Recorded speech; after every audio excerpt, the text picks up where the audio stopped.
Комплекс сандарға амалдар орындауды жалғастырамыз, құрметті оқушылар. Өткен сабақта біз комплекс сандарды қосу, азайту, көбейту, бөлуді өткен болатынбыз. Бүгін комплекс сандарды түбір астынан қалай шығарамыз? Мысалға, түбір астында 3 минус 4i комплекс санын қалай ықшамдап түбір астынан шығаруға болады?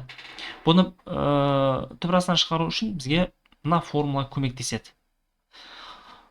Бұл формулада бізде қайсысын қолданамыз деген сұрақ туындауы мүмкін. B-ның мәніне қараймыз. B дегеніміз бұл айдың алдында тұрған коэффициент, айдың алдында тұрған жорамал сан. Яғни B-мыз минус 4-ке тең. Минус 4-ке тең, яғни B 0-ден кіші болып тұр.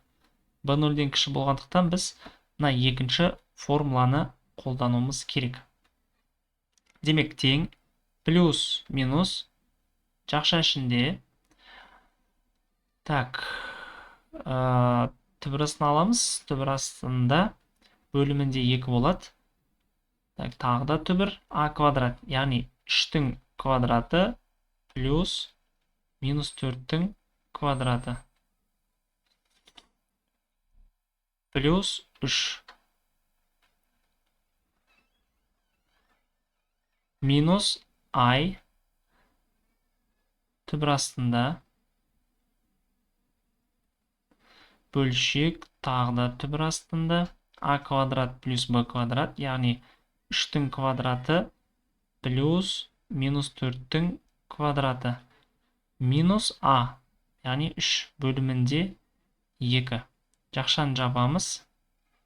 Тең. Так, тең. Плюс, минус, жақша ішінде түбір астына аламыз. 2.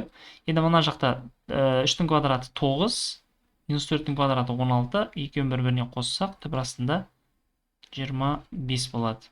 Плюс 3. Азайту I түбір астында, бұл жерде де дәл солай болады, түбір астында 25, бірақ мына жақта минус таңбасы болады, минус 3 бөлімінде 2.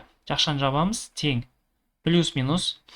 Есептейік, түбір астында 25 деген бұл 5-ке тең, 5-ке 3-ті қосамыз 8, 8-ді 2-ке бөлсек 4, яғни түбір астында 4 болып тұр. Бірінші түбіріміз азайту I, мына жақта 5, 5-тен 3-ті азайтсақ 2, 2-ні 2-ке бөлеміз 1, түбір астында 1.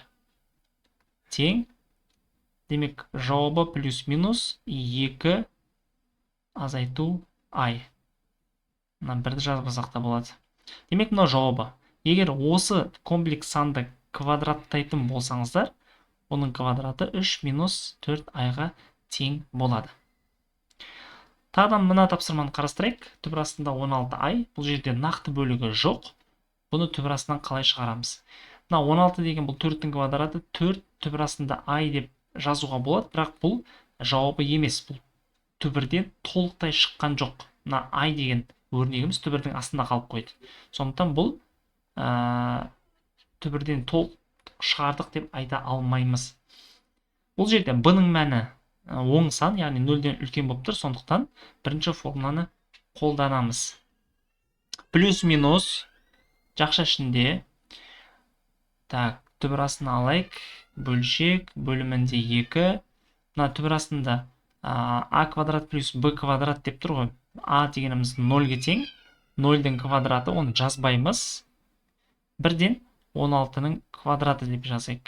Плюс a 0-ге тең. Плюс I түбір астында 2, мына жақта 16-ның квадраты минус 0. Жақшаны жабамыз. Тең, плюс минус. Түбір астында 16-ның квадраты бұл 16-ға тең, 16-ны 2-ке бөлсек, түбір астында 8. Плюс I, мына жақта бұл жерде де түбір астында 8-ге тең болады. Түбір астында 8 дегеніміз ақшамды айтатын болсақ, 2 түбір астында 2 плюс, так, мынада 2 түбір астында 2 ай. Ал оқушылар, мына тапсырманы өздеріңіз орындап көріңіздер. Сабағымыз аяқталды. Сау болыңыздар.